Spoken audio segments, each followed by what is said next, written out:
1 Samuel chapter 26. And the Ziphites came unto Saul to Gibeah, saying, Doth not David hide himself in the hill of Hachilah, which is before Jessamine?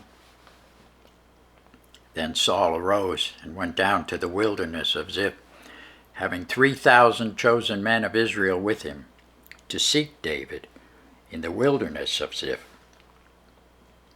And Saul pitched in the hill of Hachilah, which is before Jessamine, by the way. But David abode in the wilderness, and he saw that Saul came after him into the wilderness. David therefore sent out spies, and understood that Saul was come in very deed. And David arose, and came to the place where Saul had pitched. And David beheld the place where Saul lay, and Abner, the son of Ner, the captain of his host, and Saul lay in the trench, and the people pitched round about him. Then answered David and said to Ahimelech the Hittite, and to Abishai the son of Zeruiah, brother to Joab, saying, Who will go down with me to Saul to the camp? And Abishai said, I will go down with thee. So David and Abishai came to the people by night, and behold, Saul lay sleeping within the trench, and his spear stuck in the ground at his bolster. But Abner and the people lay round about him. Then said Abishai to David, God hath delivered thine enemy into thine hand this day.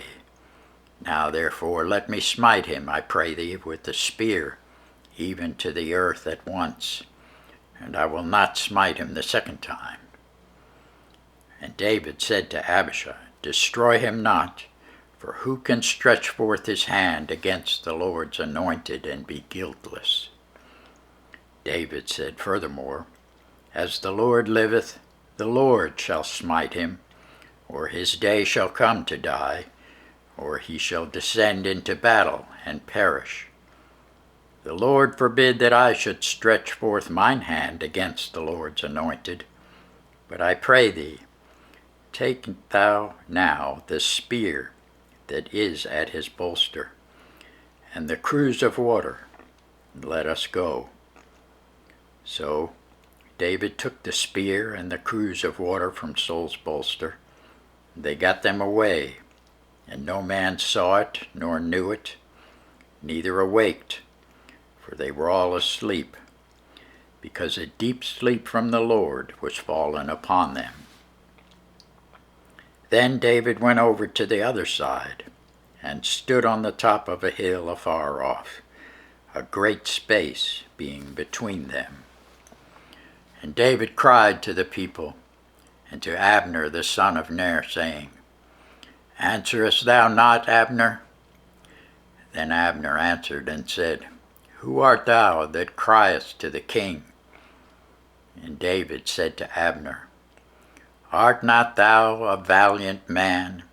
And who is like to thee in Israel? Wherefore then hast thou not kept thy lord the king? For there came one of the people in to destroy the king thy lord. This thing is not good that thou hast done. As the Lord liveth, ye are worthy to die, because ye have not kept your master the Lord's anointed. And now see where the king's spear is, and the cruse of water that was at his bolster. And Saul knew David's voice, and said, Is this thy voice, my son David? And David said, It is my voice, my lord, O king. And he said, Wherefore doth my lord thus pursue after his servant? For what have I done? Or what evil is in mine hand? Now therefore I pray thee, let my lord the king hear the words of his servant. If the Lord have stirred thee up against me, let him accept an offering. But if they be the children of men, cursed be they before the Lord. For they have driven me out this day from abiding in the inheritance of the Lord, saying, Go serve other gods. Now therefore, let not my blood fall to the earth before the face of the Lord. For the king of Israel is come out to seek a flea, as when one doth hunt a partridge in the mountains. Then said Saul, I have sinned. Return, my son David, for I will no more do thee harm, because my soul was precious in thine eyes this day. Behold, I have played the fool, and have erred exceedingly. And David answered and said, Behold, the king's spear, and let one of the young men come over and fetch it. The Lord render to every man his righteousness and his faithfulness, for the Lord delivered thee into my hand today, but I would not stretch forth mine hand against the Lord's anointed.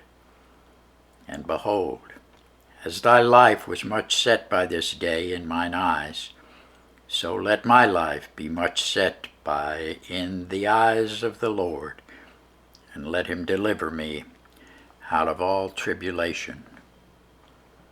Then Saul said to David, Blessed be thou, my son David. Thou shalt both do great things, and also shalt still prevail.